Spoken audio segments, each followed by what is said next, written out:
Breaking చూస్తున్నాం. ఆంధ్రప్రదేశ్లో కూటమి సర్కార్ భయానక వాతావరణాన్ని సృష్టిస్తుందని వైసీపీ అధినేత జగన్ విమర్శించారు. ఆ పార్టీ పీఏసీ సమావేశంలో ఈ వ్యాఖ్యలు చేశారు. తప్పుడు కేసులు పెడుతున్నారని ఆరోపించారు జగన్. వైసీపీ సీనియర్లందరినీ తప్పుడు కేసుల్లో ఇరికిస్తున్నారని మండిపడ్డారు. మిథున్ రెడ్డి, చెవిరెడ్డి భాస్కర్ రెడ్డి, నందిగాం సురేష్, కాకాని గోవర్ధన్ రెడ్డి కేసులు పెట్టి వేధిస్తున్నారన్నారు. వీరందరినీ కావాలనే కూటమి సర్కార్ టార్గెట్ చేసిందంటూ జగన్ కీలక వ్యాఖ్యలు చేశారు.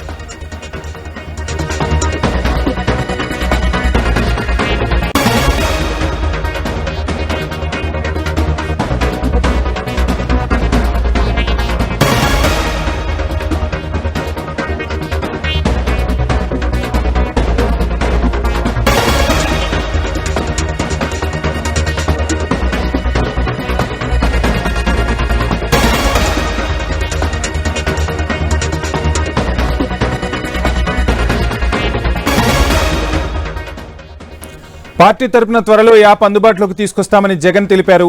ప్రభుత్వం వేధించినా, అన్యాయం జరిగినా వెంటనే యాప్లో నమోదు చేయవచ్చునని తెలిపారు. వైసీపీ సర్కార్ మళ్లీ అధికారంలోకి రాగానే ఆ ఫిర్యాదులపై ఖచ్చితంగా చర్యలు తీసుకుంటామని తెలిపారు. తప్పు చేసిన వారందరికీ సినిమా చూపించడం ఖాయమని జగన్ మరోసారి హెచ్చరించారు. చంద్రబాబు ఏదైతే విత్తారో అదే చెట్టవుతుందన్నారు జగన్.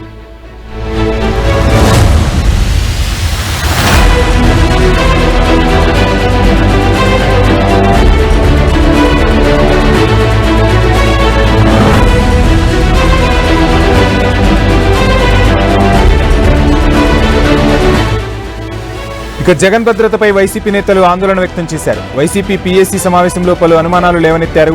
జగన్ పర్యటనల సమయంలో జరుగుతున్న పరిణామాలు చాలా ఆందోళనకరంగా ఉన్నాయని పీఏసీ సభ్యులు తెలిపారు. జగన్ భద్రంగా ఉంటేనే తాము, ప్రజలు బాగుంటామన్నారు. ప్రభుత్వం ఉద్దేశపూర్వకంగానే జగన్ భద్రతపై సమస్యలు సృష్టిస్తుందని ఆరోపించారు. భద్రతా లోపాలు స్పష్టంగా కనిపిస్తున్నాయని విమర్శించారు. భద్రత విషయంలో ఉపేక్షించడం సరికాదన్నారు. జాగ్రత్తలు తీసుకోవాల్సిన అవసరం ఉందన్న పీఏసీ సభ్యులు భద్రత విషయంలో రాజీ పడొద్దని జగన్కు సూచించారు.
ఇదే అంశానికి సంబంధించి ఫుల్ డీటెయిల్స్ మా ప్రతినిధి హరీష్ అందిస్తారు. హరీష్, చూస్తున్నాం పీఏసీ సమావేశం జరిగినట్టుగా తెలుస్తుంది. మొత్తంగా పీఏసీ సమావేశంలో జగన్ కూటమి సర్కార్పై విమర్శలు గుప్పించారు. అదేవిధంగా జగన్ భద్రతపై కూడా పెద్ద ఎత్తున చర్చ జరిగినట్టుగా తెలుస్తుంది. ఓవరాల్ డీటెయిల్స్ ఏంటి?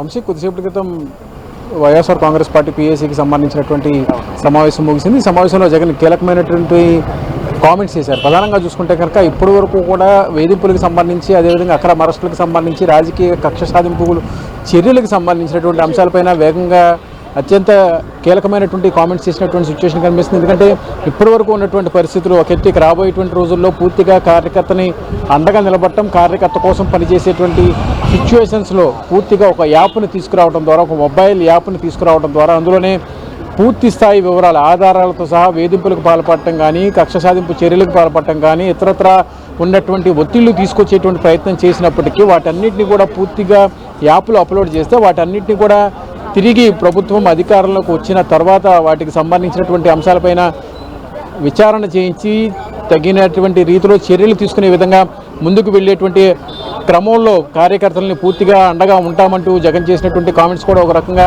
హైలైట్గా మారినాయి, చర్చనీయాంశంగా మారినటువంటి సిచ్యువేషన్ కనిపిస్తుంది. ఎందుకంటే ఇప్పటివరకు కూడా ఏడాది పాలన తర్వాత కూడా ఇప్పటికీ కూడా ఎటు వెళ్ళినా కానీ, ఎక్కడికి వెళ్ళినా కానీ వైఎస్ఆర్ కాంగ్రెస్ పార్టీకి సంబంధించినటువంటి కార్యకర్తలని, నాయకుల్ని అక్రమ కేసుల్లో వేధింపులకు గురి చేయడం, అరెస్టులకు గురి చేయడం, కావాలని చెప్పి కక్షపూరితమైనటువంటి చర్యల్లో భాగంగానే వేధింపులకు గురి చేస్తున్నారు అనేటువంటి ఒక అంశాన్ని ఇప్పటికే జగన్ పలుమార్లు హెచ్చరికలు జారీ చేశారు. ఇటీవల నిర్వహించినటువంటి ప్రెస్ మీట్లో కూడా ఇప్పటివరకు కార్యకర్తలు సహనంతో ఉన్నారు. ఆ తర్వాత ఈ శృతి మించితే కనుక వేధింపులు కేసులు శృతి మించితే కనుక వాళ్ళ తర్వాత నేను చెప్పినా కూడా వినేటువంటి అవకాశం ఉండదని కూడా జగన్ స్పష్టం చేశారు. ఇప్పుడు ఈ అంశానికి అప్డేట్ వర్షన్గా ఏదైతే జగన్ 2.0 వర్షన్ ఏదైతే చెప్తున్నారో అందులో భాగంగానే ఇప్పుడు ప్రత్యేకించి ఒక మొబైల్ యాప్ని తీసుకురావడం ద్వారా అందులోనే పూర్తి స్థాయిలో వేధింపులకు సంబంధించి అక్రమ అరెస్టులకు సంబంధించి జరుగుతున్నటువంటి అన్యాయాలకు సంబంధించి కూటమి ప్రభుత్వం అధికారంలోకి వచ్చిన తర్వాత వైఎస్ఆర్ కాంగ్రెస్ పార్టీకి సంబంధించినటువంటి నాయకులను కార్యకర్తలను టార్గెట్గా చేసుకుని వెళుతున్నటువంటి క్రమంలో వాటన్నిటికీ కూడా పూర్తి స్థాయిలో చెక్ పెట్టే విధంగా ముందుకు వెళ్ళేటువంటి క్రమంలో భాగంగానే ప్రత్యేకమైనటువంటి యాప్ ఉండబోతుంది. త్వరలోనే ఈ యాప్ని కూడా రిలీజ్ చేయబోతున్నామని చెప్పి కూడా వైఎస్ జగన్ స్పష్టం చేశారు. ఎందుకంటే ఇప్పటికీ మిథున్ రెడ్డి లాంటి కీలక నేతలు కావచ్చు, కాకాని గోవర్ధన్ రెడ్డి లాంటి వ్యక్తులు, మాజీ మంత్రులు కావచ్చు, మాజీ ఎంపీగా పనిచేసినటువంటి నందిగం సురేష్ కావచ్చు, వీళ్ళందరిపైన కూడా వరుస పెట్టి అక్రమ కేసులను బనాయించి ఇష్టానుసారంగా కక్ష సాధింపు చర్యల్లో భాగంగా 100 రోజులు దాదాపుగా 180 రోజు మాజీ ఎంపీ నందిగం సురేష్ అరెస్ట్ చేసి జైల్లో పెట్టారు. ఇప్పుడు ఎటువంటి సంబంధం లేనటువంటి మిథున్ రెడ్డిని అరెస్ట్ చేయడం కూడా ఈ వ్యవహారాలపైన కూడా జగన్ సీరియస్గా కామెంట్ చేసినటువంటి సిచ్యువేషన్ ఉంది. Vamsi, thank you Harish.